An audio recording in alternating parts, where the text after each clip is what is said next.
विदुर जी कौन है? साक्षात धर्म के रूप हैं। दोनों पक्षों में धर्म था। पांडवों में भी धर्मराज युधिष्ठिर थे, धर्म के स्वरूप, और कौरवों में भी विदुर जी थे, धर्म के स्वरूप। परंतु विजय पांडवों की क्यों हुई और कौरवों की पराजय क्यों हुई? उसका कारण क्या है? उसका कारण यही है कि पांडवों से अगर धर्मराज युधिष्ठिर ने कुछ बोल दिया तो वो बात सारे पांडव मानते थे। हर बात उनकी मानी जाती थी, हर बात उनकी मानी जाती थी धर्मराज युधिष्ठिर की। परंतु यहाँ विदुर जी अगर कोई बात कहते थे तो विदुर जी की बात कोई मानने वाला नहीं था, कोई नहीं मानता था। आज विदुर जी ने धृतराष्ट्र से कहा कि देखो, तुम्हारा जो पुत्र है दुर्योधन, ये बहुत पापी है और तुम भी इसकी बातों में लग करके बहुत बड़ा अन्याय कर रहे हो, धर्म के विरुद्ध बहुत बड़ा अन्याय कर रहे हो तुम। और यहाँ पर विदुर जी अपनी नीति बताते हैं, इसको विदुर नीति भी कहते हैं। विदुर जी कहते हैं कि अगर हमारे शरीर का कोई एक अंग खराब हो जाए और डॉक्टर बोले कि आप अपना ये अंग कटवा दो, नहीं तो आपका पूरा शरीर खत्म हो जाएगा, तो बुद्धिमानी तो इसी में है कि वो अंग कटवा दिया जाए। भाई हमारे हाथ में अगर कोई बीमारी हो जाए, डॉक्टर कहे कि इतना हाथ कटवा दो, तो आप बच जाओगे। अगर हाथ नहीं कटवाओगे तो चले जाओगे। तो बुद्धिमानी तो इसी में है कि हाथ ही कटवा दो, काहे के लिए शरीर जाए। तो इसीलिए तुम्हारा ये जो दुर्योधन है ये बहुत बड़ा अत्याचारी है। अगर तुम चाहते हो कि तुम्हारी विजय हो और तुम अच्छे से रहो तो तुम इस दुर्योधन को हटा दो, इसको तुम अलग कर दो। ये साक्षात पाप तुम्हारे साथ में है दुर्योधन। ये बात दुर्योधन ने सुन ली। जैसे ही दुर्योधन ने ये बात सुनी तो आकर के विदुर जी को डांटने लगा। विदुर जी को डांटने लगा, कहने लगा, अरे दासी पुत्र, तू हमारी रोटी खा करके और हमारे लिए ही हमारे पिताजी को भड़का रहा, तू यहां से चला जा। विदुर जी को डांट करके दुर्योधन ने भगा दिया। तो आज विदुर जी स्वयं धनुर्द्वारि निधाय मायां गतव्यथो या दुरुमानयानः सा निर्गतः कौरव पुण्य लब्धो गजाह्यया तीर्थ पदः पदानि। स्वयं धनुर्द्वारि निधाय मायां, अपने धनुष बाण दहली पर रख दिए और विदुर जी वहां से चल दिए। धनुष बाण क्यों रख दिए? क्योंकि धनुष बाण रख करके इसलिए गए ताकि इनको ये ना लगे कि ये विपक्ष में चले जाएंगे विदुर जी। इसीलिए विदुर जी वहीं धनुष बाण रख करके वहां से चले गए।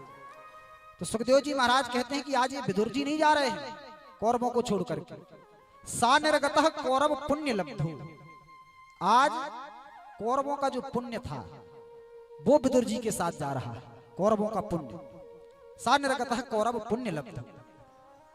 और जैसे ही कौरवों का साथ विदुर जी ने छोड़ा, उसी दिन से कौरवों का पतन चालू हो गया। क्यों? क्योंकि धर्म ने आज इनका साथ छोड़ दिया, धर्म को छोड़ करके चले गए। यही स्थिति कब हुई थी? रामचरितमानस में। अस कही चला विभीषण जब ही, आयुहीन भये सब तब ही।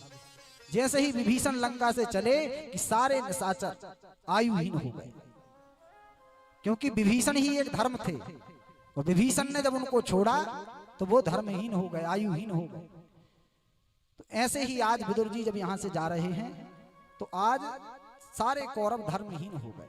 और धर्म अगर किसी ने छोड़ दिया तो फिर उसको कोई बचाने वाला नहीं है। और अगर आपके पास धर्म है, धर्म अगर आपके पास है तो आपके पास ना चाहते हुए भी सारी संपदाएं अपने आप आएंगी, अपने आप।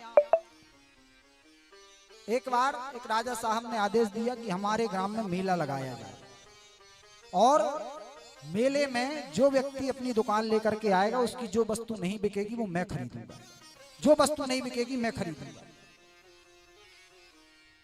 मेला चालू हुआ, चलता रहा। एक दिन एक मूर्तिकार बहुत सारी मूर्तियां लेकर के आए, बहुत सारी मूर्तियां लेकर के आए। गणेश जी की मूर्ति लेके आए, माता जी की मूर्ति लेके आए, साथ में शनिदेव की भी मूर्ति लेके आए। तो लोगों ने सारी मूर्तियां तो खरीद ली, परंतु शनिदेव की मूर्ति किसी ने नहीं खरीदी, क्योंकि शनिदेव की स्थापना नहीं होती, शनिदेव की प्राण प्रतिष्ठा नहीं होती। क्यों नहीं होती? क्योंकि ये ग्रहों में आते हैं। ग्रहों का स्वभाव क्या है? चलायमान रहना, चलते रहना, और उनको आप प्रतिष्ठित कर दो। एक ही ने ग्रहों को बांधा था, एक ही ने प्रतिष्ठित किया था ग्रहों को, याद है किसने? रावण ने। रावण ही ने बंधन में किया था ग्रहों को। उसका परिणाम क्या हुआ था सबको पता है।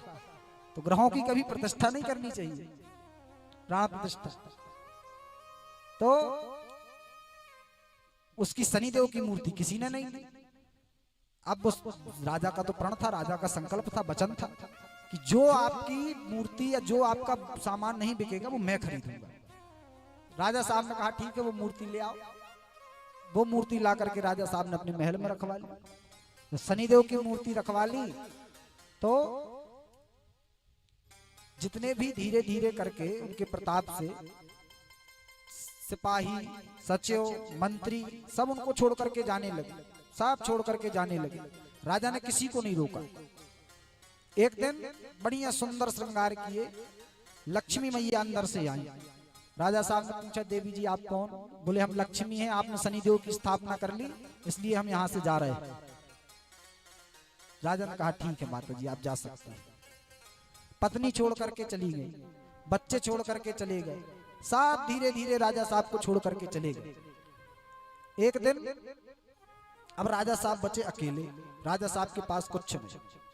एक दिन बढ़िया सुंदर पुरुष श्रृंगार किए हुए अंदर से बाहर निकले, कहा महाराज हम जा रहे हैं। राजा साहब ने पूछा आप कौन हैं? तो उन्होंने कहा कि मैं धर्मराज हूं। तो राजा साहब ने उनका हाथ पकड़ लिया, बोले आप बस नहीं जा सकते। कहा क्यों नहीं जा सकते? बोले आप ही के कारण तो हमने इस मूर्ति को रखा है।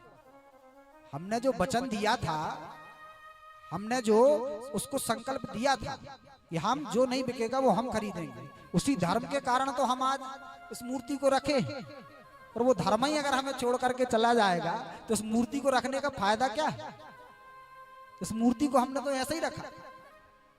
तो धर्मराज को नहीं जाने दिए, धर्मराज को अंदर कर दिया। बोले नहीं आप नहीं जा सकते, आप अंदर रहो, आप ही बस साथ रहो, बाकी सब चले जाए, हमें किसी से मतलब नहीं।